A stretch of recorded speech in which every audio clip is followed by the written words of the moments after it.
Kota Bandung tidak hanya menyimpan keindahan alam dan ragam kuliner, tetapi juga memiliki banyak museum yang menarik untuk dikunjungi. Salah satunya adalah Museum Sejarah dan Budaya Indonesia Tionghoa. Selain bisa menjadi alternatif untuk mengisi liburan, juga sebagai sarana edukasi mengenal sejarah perjalanan suku Tionghoa ke Indonesia.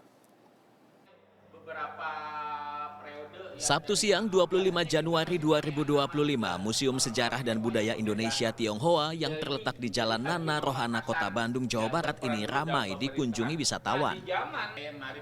Di museum ini, para pengunjung bisa mengetahui awal mula perjalanan etnis Tionghoa ke Nusantara atau Indonesia, peran tokoh-tokoh etnis Tionghoa dalam kemerdekaan Indonesia, hingga cerita sejumlah tokoh ternama dari etnis Tionghoa di Indonesia. Salah satu daya tarik utama dari museum yang dibangun pada 2011 silam ini adalah peran Tionghoa dalam Sumpah Pemuda 1928. Ada 4 pemuda Tionghoa yang turut serta dalam Kongres Pemuda kedua, termasuk Museum Sumpah Pemuda yang ada sekarang merupakan hibah dari tokoh Tionghoa bernama Si Kong Lian. Tidak hanya pada Sumpah Pemuda 1928, sejumlah tokoh Tionghoa lainnya juga tergabung dalam Badan Penyelidik Usaha-Usaha Persiapan Kemerdekaan atau BPUPK. Di museum ini juga ditampilkan 5 dari 9 wali atau yang dikenal Wali Songo yang berasal dari Tionghoa. Di antaranya Sunan Ampel dengan nama asli Bong Swiho, Sunan Bonang atau Bong Bun Liang, Sunan Derajat atau Bong Bunda, Sunan Kalijaga atau Gan Sichang, dan Sunan Gunung Jati atau Tan Kim Pao. Selain itu, turut ditampilkan pula tokoh-tokoh Tionghoa pejuang kemerdekaan, pahlawan nasional, pejuang reformasi, atlet nasional, arsitek, hingga tokoh Tionghoa yang pernah menjabat sebagai menteri.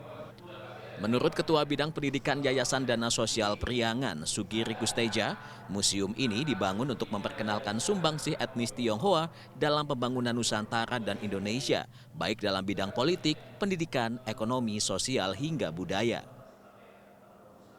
Jadi kita ingin membangun persahabatan di antara sesama anak bangsa.